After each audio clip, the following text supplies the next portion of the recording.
Competitive world में आप सभी का स्वागत है। पिछले दिन हमने देखा था प्रायद्वीपीय भारत का पाठांतर पे चर्चा किया था। हमने कहा भी था कि इसके जितने भाग हैं सारे भागों के बारे में सारे पाठारों अलग अलग नाम से सारे पाठार का नामकरण भी है। हमने कहा था कि इन सभी पर अलग अलग चर्चा करेंगे। तो उसमें हम देखे थे कि हमने कहा था केंद्रीय उच्च भूमि। केंद्रीय उच्च भूमि यहाँ पर जो ये भाग जो है यहाँ पर जो पड़ता है उसको केंद्रीय उच्च भूमि कहते हैं। इस पार्ट को हम केंद्रीय उच्च भूमि कहते हैं। ये भारत के सेंटर में पड़ता है। केंद्रीय उच्च भूमि में सबसे पहले हम चलते हैं अरावली रेंज पर। आज चर्चा करेंगे अरावली रेंज पर, उसकी स्थापना के वो उसका ये कैसे निर्मित कैसे हुआ है, किन किन चीज़ों से बना हुआ है, वहाँ कौन कौन सी नदियाँ निकलती है, वहाँ से किन किन प्रदेशों में है, उसका निर्माण कितने वर्ष पहले हुआ है, इन सब के बारे में, या वहाँ कौन सी चट्टानें पाई जाती है, इन सब बारों में आज हम डिटेल से चर्चा करेंगे। तो आते हैं हम अरावली रेंज में। पहले देखते हैं इसकी अवस्थिति या स्थिति, ये है कहाँ पे ये वर्तमान स्थिति में है। हम जानते हैं कि अरावली जो है, अरावली शुरू होती है आपके गुजरात से प्रारंभ होकर, हमने पहले भी बताया है, गुजरात से शुरू होकर दिल्ली तक जाती है।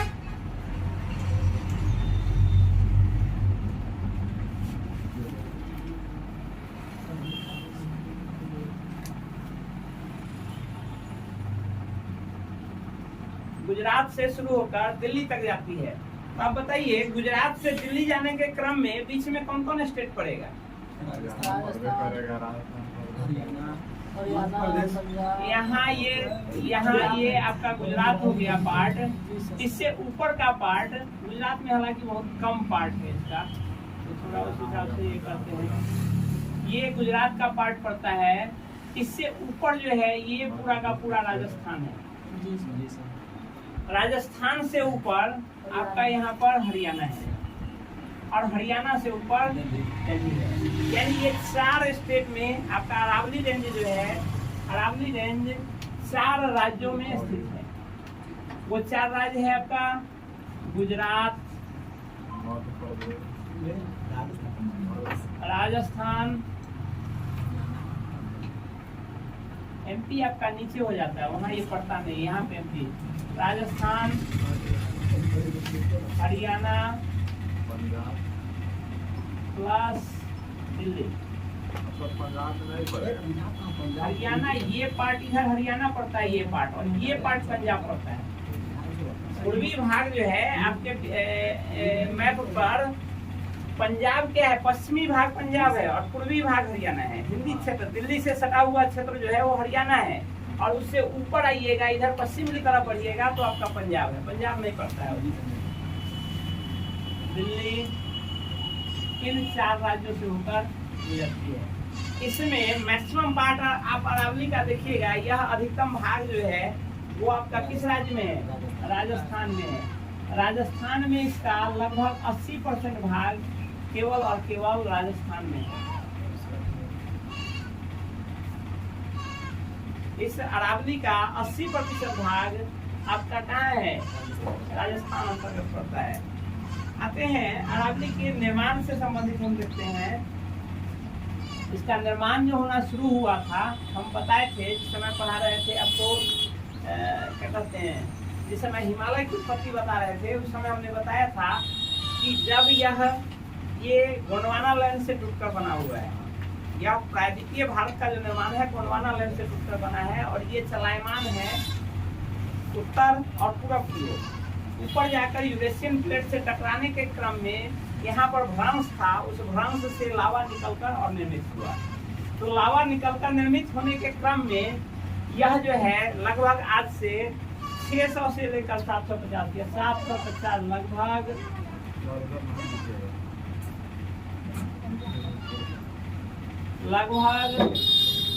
750 से 600 मिलियन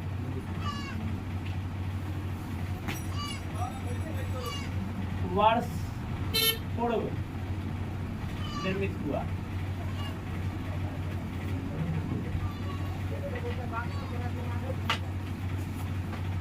ऐसा नहीं आ रहा है क्या?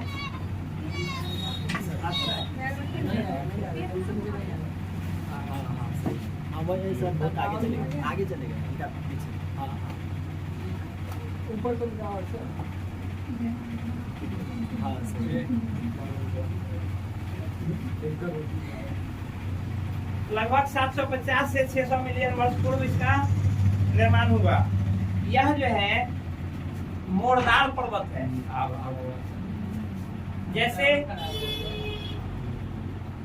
जैसे हिमालय आपका क्या है, हिमालय भी एक मोड़दार पर्वत है, लेकिन हिमालय क्या है, नवीन वलित पर्वत है, नया निर्मित पर्वत है।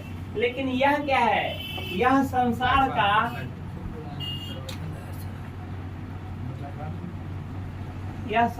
का सबसे प्राचीन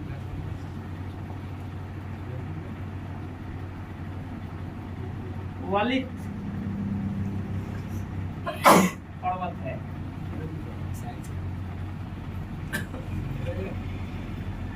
यह संसार का सबसे प्राचीन वलित पर्वत है। हम देखेंगे कि यह जो है, आप देखते हैं कि हमारे भारत को जो मानसून से वर्षा जो प्राप्त होती है, वो किस मानसून से अधिकांश वर्षा प्राप्त होती है? दक्षिण और पश्चिम मानसून हमारे भारत में को सर्वाधिक वर्षा प्रदान करता है। तो दक्षिण पश्चिम मानसून यहाँ से आपका, यहाँ से इस पार्ट से लगभग इधर क्या है, इधर स्थल भाग है, पाकिस्तान है। इससे नीचे ये सब क्या है, इसमें अरब सागर है। तो अरब सागर से ये चलने वाली जो मानसून किरणें, मानसून हवाएं हैं, यही मानसून हवा हमारे भारत में प्रवेश करती है और ये क्या करती है, हमको नमी प्रदान करती है, जिसके कारण वर्षा होती है। जब यह यहाँ से चलती है तो आप देखेंगे ऐसे ये चलती है। ऐसे चलने के क्रम में आपका ये अरावली रेंज जो है, ये इसके क्या पड़ जाती है, समानांतर पड़ जाती है। तो समानांतर पड़ने के कारण यहाँ जो है सो यदि अवरोधक, जैसे ये यहाँ जाती है ऐसे बंगाल की खाड़ी, ऐसे निकलते हुए ये बंगाल की खाड़ी को टच करते हुए, और यहाँ से हिमालय जो हम देखे थे, हिमालय की रेंज ऐसे है, यहाँ मुड़ा हुआ, यहाँ जाकर के यहाँ मेघालय वगैरह में जाकर के टकराती है और पुनः वापस मुड़ के आती है, और यहाँ पे बारिश, भारत को जो है सो बारिश प्राप्त होती है, वर्षा प्राप्त होती है। लेकिन यह जो मानसून दक्षिण पश्चिम मानसून है, ये दक्षिण पश्चिम मानसून है, यह यदि ऐसे निकलती है और यहाँ पर यदि एक पर्वत रहता, यही अरावली यदि ऐसे रहता, ऐसे स्थित रहता, तो यहाँ क्या होता, इन क्षेत्रों में भयंकर बारिश होती। लेकिन इसके दक्षिण पश्चिम के समानांतर होने के कारण इन क्षेत्रों में वर्षा क्या होती है, बहुत कम होती है। तो लिखेंगे अरावली रेंज जो है दक्षिण पश्चिम मानसून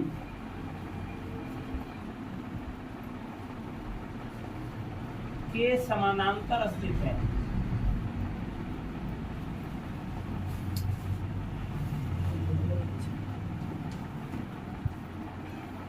जिसके कारण यहाँ वर्षा कम प्राप्त होती है। यह जो है हवाओं से घिस-पिट, चूंकि काफी पुराना है, हमने कहा कि यह जो है सो वलित पर्वत है, वलित मोड़दार पर्वत है, लेकिन संसार का सबसे प्राचीन पर्वत है। तो यह वर्तमान में घिस-पिट गया है हवाओं से। हवा जो चलती है, हवा से इसका अपर्दन होते होते ये काफी घिस-पिट गया है, और वर्तमान में इसकी औसत ऊंचाई जो है 300 मीटर से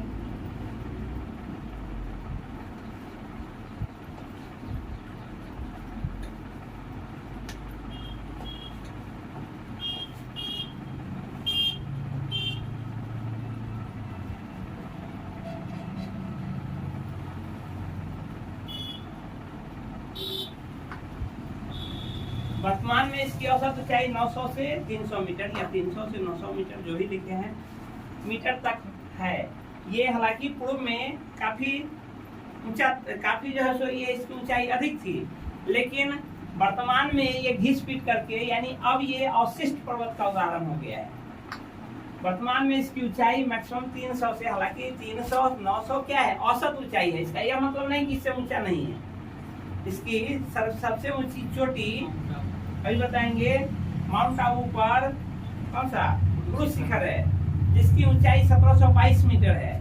तो यह फिर वहां कंफ्यूज मत हो जाइएगा कि जब इसकी ऊंचाई 900 मीटर है तो 1722 कैसे हो गई। ये औसत ऊंचाई है, कहीं ऊंचा कहीं नीचा, सबको सामान्य तौर पर जोड़ करके एवरेज निकाला गया तो 900 से 300 मीटर है।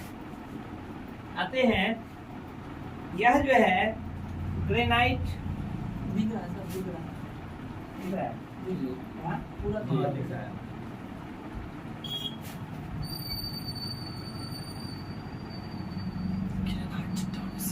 यह ग्रेनाइट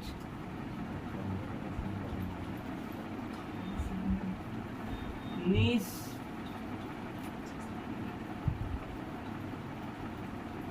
क्वार्टजाइट और सिस्ट।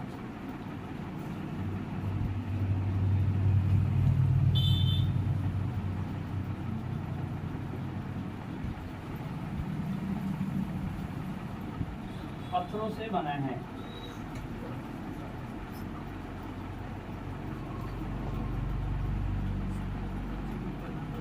चट्टानों का प्रकार है, इसमें जो है इन तरह का चट्टान बहुतायत में पाया जाता है। ये चट्टान निर्माण में आप पढ़ेंगे इसके बारे में डिटेल कि इन सब का अलग अलग स्थितियों में अलग अलग ढंग से निर्माण होता है चट्टान का। तो इसमें ये जो आपका है क्या कहते हैं अरावली रेंज, इसमें इन तरह की चट्टानों की बहुलता है और ये चट्टान भवन निर्माण सामग्री में यूज होता है। तो इस प्रकार हम कह सकते हैं कि अवशिष्ट ये क्या कहते हैं अरावली रेंज से हमारे भवन निर्माण की सामग्री प्राप्त होती है। यह धारवार चट्टानों से भी निर्मित है। इसको धारवार चट्टान का टाइप जो पढ़ाए हैं उसमें हम पढ़ाए हैं, तो यह धारवार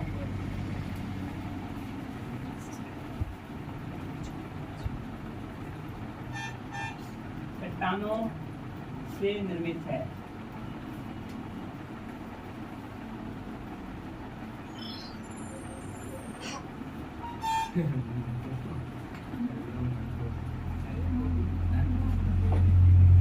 इसकी लंबाई जो है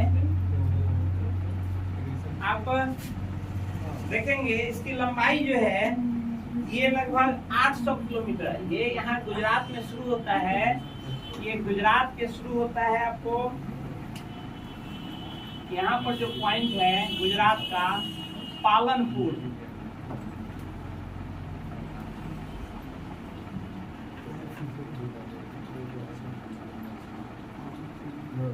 पालनपुर गुजरात से शुरू होता है और दिल्ली तक पहुंचता है।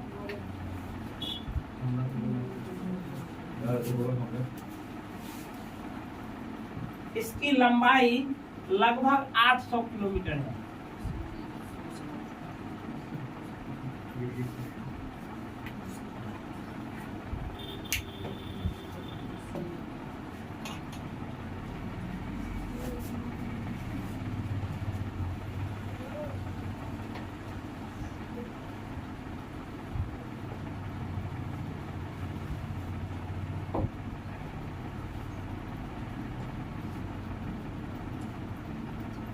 इसकी लंबाई लगभग 800 किलोमीटर है। अब इसमें देखेंगे जैसे हम बनाए भी यहाँ कि दक्षिण में यह पार्ट आपका दक्षिण है और थोड़ा सा ऐसे होते होते उत्तर की तरफ चला गया है। तो दक्षिण में सीधा उत्तर दक्षिण नहीं है, ऐसे नहीं है। ये रहता तो सीधा उत्तर दक्षिण रहता, पूरा उत्तर दक्षिण नहीं है, लेकिन फिर भी यह पूर्व से पश्चिम और हल्का उत्तर से दक्षिण की ओर फैला हुआ है। तो दक्षिणी भाग इसका हम देखेंगे, दक्षिणी भाग की विस्तार अधिक है, यानी दक्षिणी भाग में इसकी चौड़ाई अधिक है और इधर दिल्ली आते आते इसकी चौड़ाई क्या हो गई है, कम हो गई है। दक्षिण में इसकी चौड़ाई एवं ऊंचाई दोनों कहिए, ऊंचाई अधिक तथा उत्तर की ओर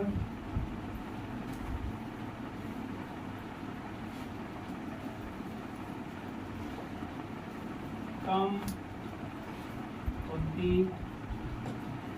गई है। जैसे जैसे ये उत्तर की ओर बढ़ता है, इसकी ऊंचाई एवं चौड़ाई दोनों घटती चली जाती है। इस पार्ट में हम देखते हैं राजस्थान भाग में यहाँ पर सर्वोच्च शिखर है इसका।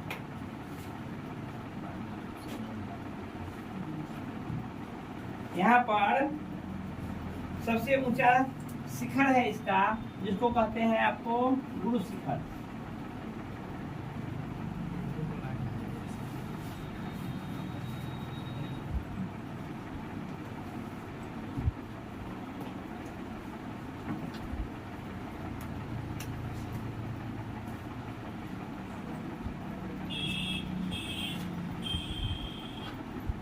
सबसे ऊंची चोटी गुरु शिखर है।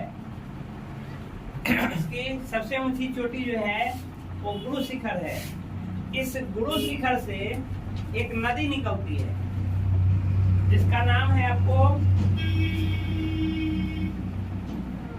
इस चोटी से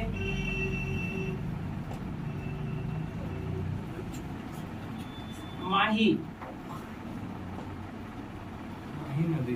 नदी निकलती है।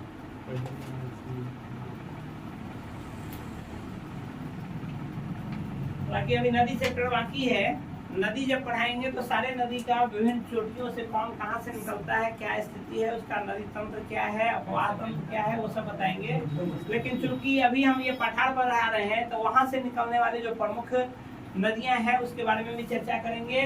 तो अरावली रेंज से कुछ 4 नदियां निकलती है इसमें। इससे पहले हम बता दें कि भारत की अधिकतम नदियां वो किधर बहती है, दक्षिण और साथ ही पूरब की ओर बहती है। भारत की अधिकतम नदियां का प्रवाह जो है ऐसे है, दक्षिण और पूरब की तरफ में। लेकिन कुछ नदियां ऐसे छोटी छोटी, तो ढेर नदियां हैं जो पश्चिम की तरफ भी जाती हैं, लेकिन कुछ प्रमुख नदियां हैं जो पश्चिम की ओर अरब सागर में गिरती है। वो है, आपको प्रायद्वीपीय भारत की बात कर रहे हैं, पूरे भारत की नहीं। ऊपर में तो और भी है। सिंधु की सहायक नदियां जो हैं वो सारी की सारी किसमें गिरती है, अरब सागर में गिरती है। तो वो अलग हो गया। हम बात कर रहे हैं अभी किसकी, प्रायद्वीपीय भारत की। तो प्रायद्वीपीय भारत में मेन जो है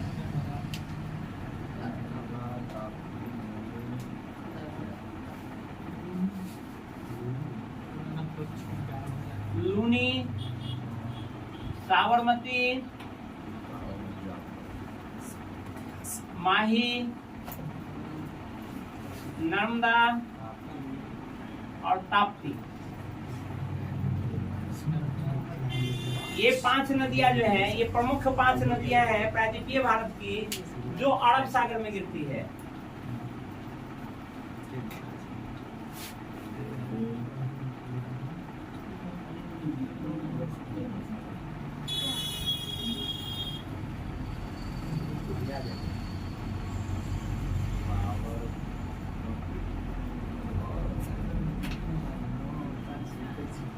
यानी इसकी ढाल किधर है, हमने कहा प्रायद्वीपीय भारत की ढाल किधर है। प्रायद्वीपीय भारत की ढाल जो है दक्षिण एवं पूरब की तरफ है। लेकिन यह 5 नदियां जो है, यह 5 नदियां, इसकी ढाल किधर है, पश्चिम एवं दक्षिण की ओर है। इसकी ढाल जो है पश्चिम एवं दक्षिण। इसका यह मतलब नहीं कि प्रायद्वीपीय भारत का ढाल हो गया उधर।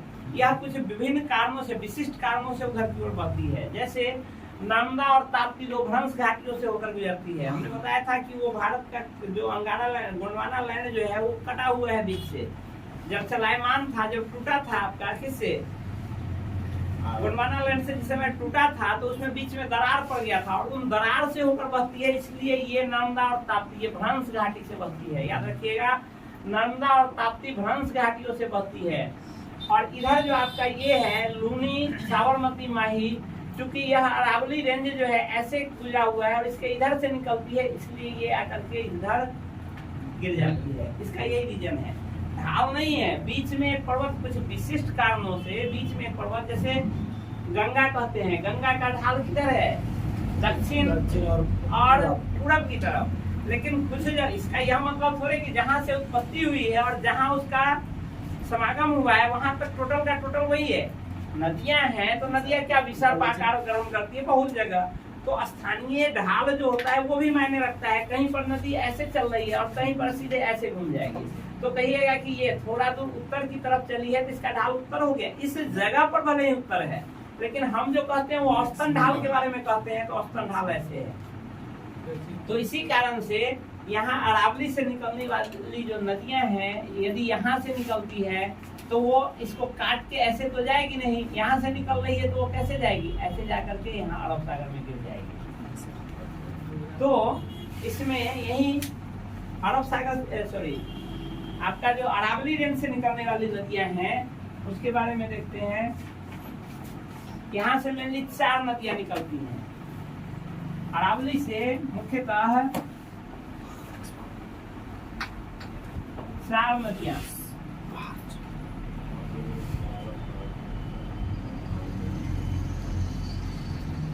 लूनी, साबरमती,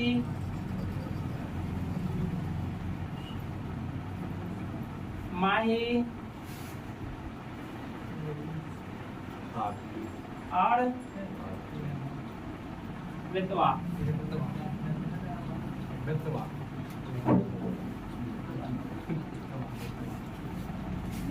निकलती है। इसमें लूनी जो है आपका, लूनी नदी एक ऐसी नदी है जो आपके स्थलीय भाग में ही विलुप्त हो जाती है। यह निकलती जरूर है शिखर से, लेकिन यह जाकर किसी सागर में नहीं मिलती है या किसी अन्य नदी में नहीं मिलती है। ये क्या है? यहाँ कच्छ का रण है। ये जो है कच्छ है, ऊपर में कच्छ है, नीचे में खंभात है। ऊपर में जो कच्छ का रण है, यानी वहाँ क्या कहते हैं, रेगिस्तानी भाग है, उस रेगिस्तानी भाग में जाकर वो विलुप्त हो जाती है। तो एकमात्र लूनी ऐसी नदी है जो क्या है, स्थलीय भाग में ही विलुप्त हो जाती है। उसे रिवर ऑफ इफेमेरल भी कहते हैं। रिवर को पढ़ाएंगे, नदी पढ़ाएंगे, उसमें विशेष से पढ़ाएंगे। यह साबरमती जो है, यह साबरमती आपका कहाँ? गुजरात। यह साबरमती गुजरात से गुजरते हुए ये कहाँ जाकर के गिरती है? अरब सागर में जाकर गिर जाती है। यह माही नदी जो है ये भी आपके अरब सागर में गिर जाती है। यह बेतवा नदी कहाँ जाती है? अरब सागर में। बेतवा नदी जो है इसके अरावली के इस तरफ से निकलती है और ये जाकर के ये बेतवा जो है, बेतवा केन ये सब जो है सो जाकर के यमुना में मिल जाती है। उसकी सहायक नदी है, वहां जाकर के मिल जाती है। तो आप देखेंगे इससे निकलने वाली मुख्यतः 4 नदी है, लूनी, साबरमती, माही और बेतवा। बेतवा है, बेतवा मिटावे ऊपर से। ये गुरु शिखर की ऊंचाई हमने बताया कि इसकी ऊंचाई क्या है? 1722 मीटर है। यानी मैक्सिमम ऊंचाई यदि आप कहिएगा गुरु शिखर सॉरी अरावली की, तो वो क्या होगा? 1722 है, क्योंकि इसकी सबसे ऊंची चोटी ये है। एक चीज और, इसमें दिलवारा, माउंट आबू में दिलवारा एक जगह है। माउंट आबू के आपका जो है हिल स्टेशन है। इस पर अरावली रेंज पर माउंट आबू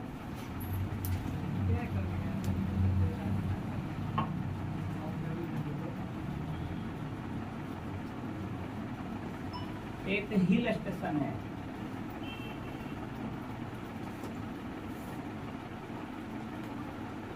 माउंट आबू एक हिल स्टेशन है। इसमें ऊपर से मिटाते हैं।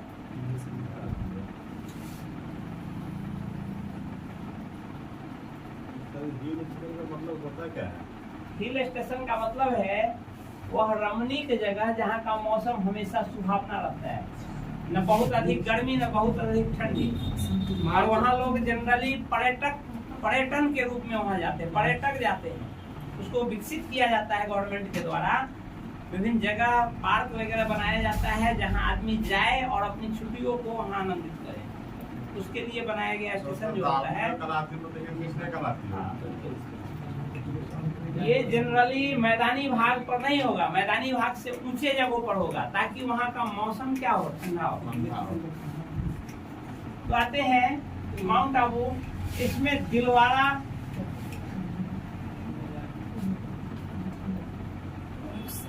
का मंदिर वहीं पे प्रसिद्ध जगह है, जो अरावली रेंज पर ही पड़ता है। दिलवाड़ा पूछता है, कंपटीशन के दृष्टि से ये महत्वपूर्ण है कि दिलवाड़ा का मंदिर जो है किस धर्म से संबंधित है। तो दिलवाड़ा में कौन सा मंदिर है? जैन मंदिर है, दिलवाड़ा का जैन मंदिर। ये भी जो है आपका इस अरावली रेंज में ही स्थित है।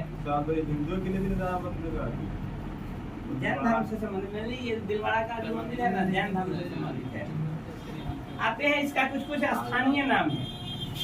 स्थानीय जगह पर इसका कुछ स्थानीय नाम है। इस अरावली को विभिन्न जगहों पे अलग अलग नाम से जानते हैं।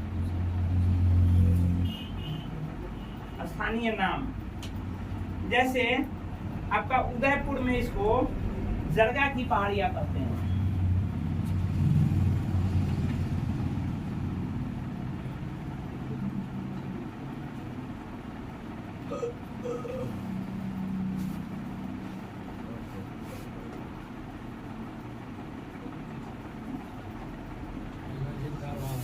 कुंभलगढ़ में इसको भोरात की पहाड़ी कहते हैं।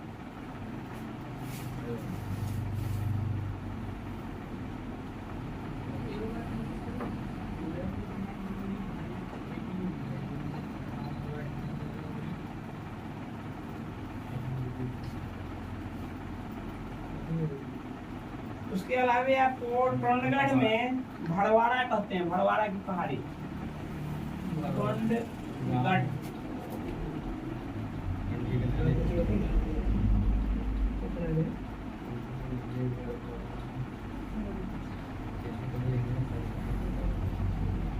दिल्ली में इसका नाम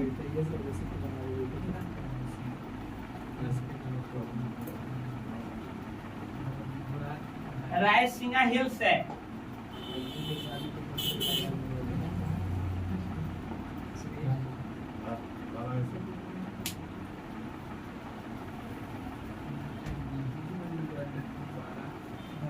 दिल्ली में इसका नाम रायसीना हिल्स है। आप जानते हैं कि राष्ट्रपति भवन जो बना है वो किस पर बना हुआ है? रायसीना हिल्स पर बना हुआ है। तो दिल्ली में इस अरावली रेंज का ही नाम रायसीना हिल्स है। जितने मेन भवन जो हैं वो सब आपके रायसीना हिल्स के आसपास ही बना हुआ है। जरूरी नहीं है पूरा दिल्ली इसी पर थोड़े स्थित है, पूरा दिल्ली इसी पर स्थित थोड़े है। दिल्ली ये भाग है तो पूरा का पूरा दिल्ली उसी पर स्थित थोड़े है। ये जो रायसीना हिल्स पर आपको ये इम्पोर्टेंट क्वेश्चन भी है, राष्ट्रपति भवन जो बना हुआ है ना, इस रायसीना हिल्स पर ही बना हुआ है। अब देखते हैं, ये हो गया स्थानीय नाम। यह जो है यह जलवायु विभाजक रेखा भी आपका अरावली रेंज जो है यह जलवायु विभाजक रेखा भी है।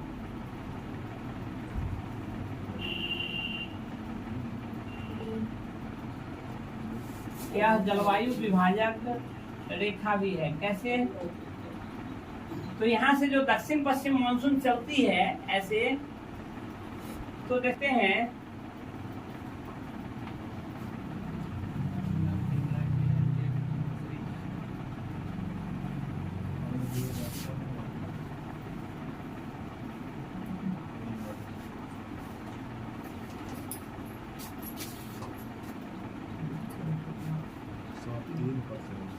दक्षिण पश्चिम मानसून जो चलती है ऐसे, तो यहाँ से ऐसे गुजर जाती है, जिसके कारण इस भाग में बिल्कुल वर्षा नहीं हो पाती है। क्योंकि इसके बाद तो स्थल भाग है। यदि इधर भी रहता हमारा अरब सागर मानते हैं भारत के यहाँ तक घुसा रहता, तो कुछ हवा ऐसे भी चलती और यहाँ टकराकर बारिश कराती। लेकिन अरब सागर यहाँ से ऊपर भाग जो है आपका क्या स्थलीय भाग है, अरब सागर यहीं तक है।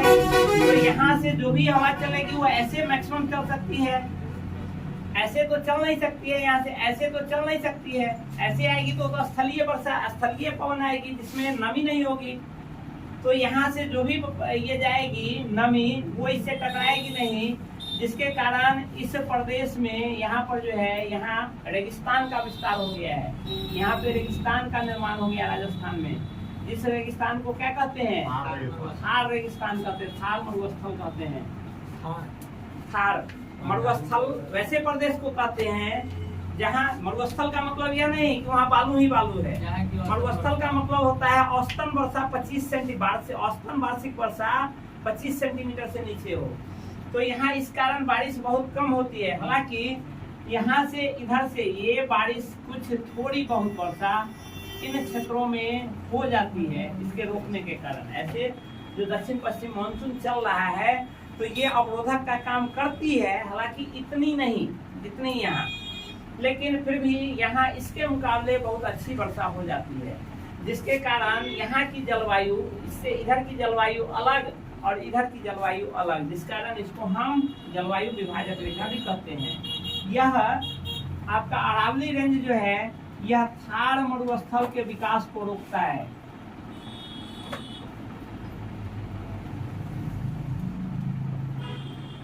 विकास को रोकता है।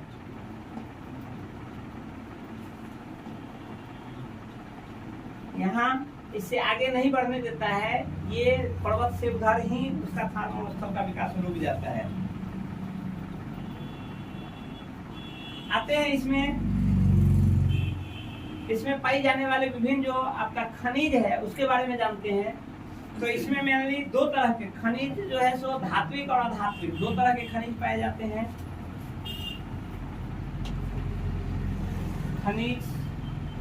खनिज में धात्विक में चलते हैं तो धात्विक खनिज में सबसे ज्यादा तांबा का निष्कर्षण यहाँ से होता है। तांबा का निष्कर्षण आप जानते हैं कि जवार खान राजस्थान में जो है वहां से तांबा का निष्कर्षण होता है। ये आपके अरावली रेंज से ही होता है। इसके अलावे तांबा के अलावे चांदी, उसके अलावे आपका लोहा, अभ्रक,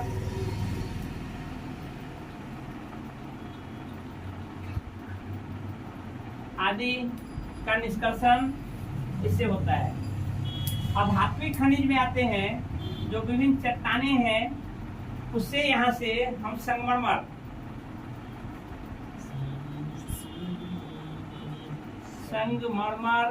का निष्कर्षण, संगमरमर का उत्खनन यहीं से करते हैं। इसमें जो उत्तम कोटि का संगमरमर होता है उसको मकराना कहा जाता है। यानी मकराना का उत्खनन जो होता है वो आपके अरावली रेंज से होता है। आप इससे बने सर्वोत्त क्या कहते हैं कृति जो है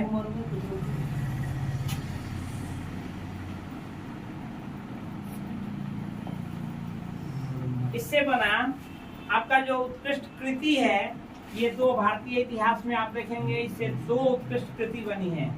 आपका लाल किला, कहाँ से लाल किला कहते हैं,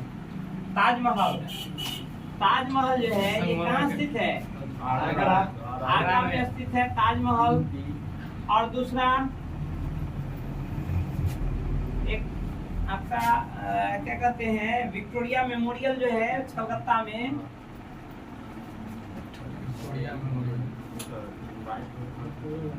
विक्टोरिया मेमोरियल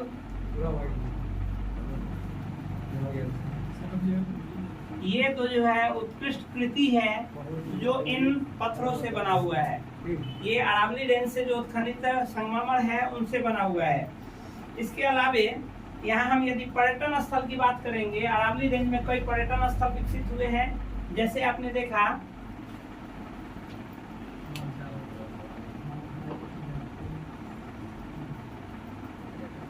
पर्यटन स्थल यदि हम देखते हैं अरावली रेंज में, तो सबसे पहले आपने देखा माउंट आबू,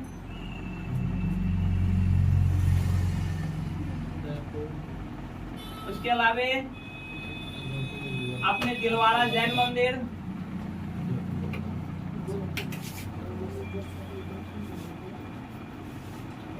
उसके अलावे आपका अजमेर शरीफ,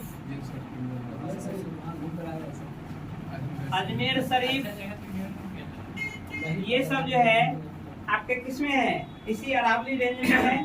इसके अलावे और हल्दी घाटी, हल्दी घाटी का युद्ध आपने पढ़ा होगा। Yes sir. हल्दी घाटी जो है ये इसी में स्थित है। बाबर ने हल्ला कर दिया था। उसके अलावे कुंभलगढ़,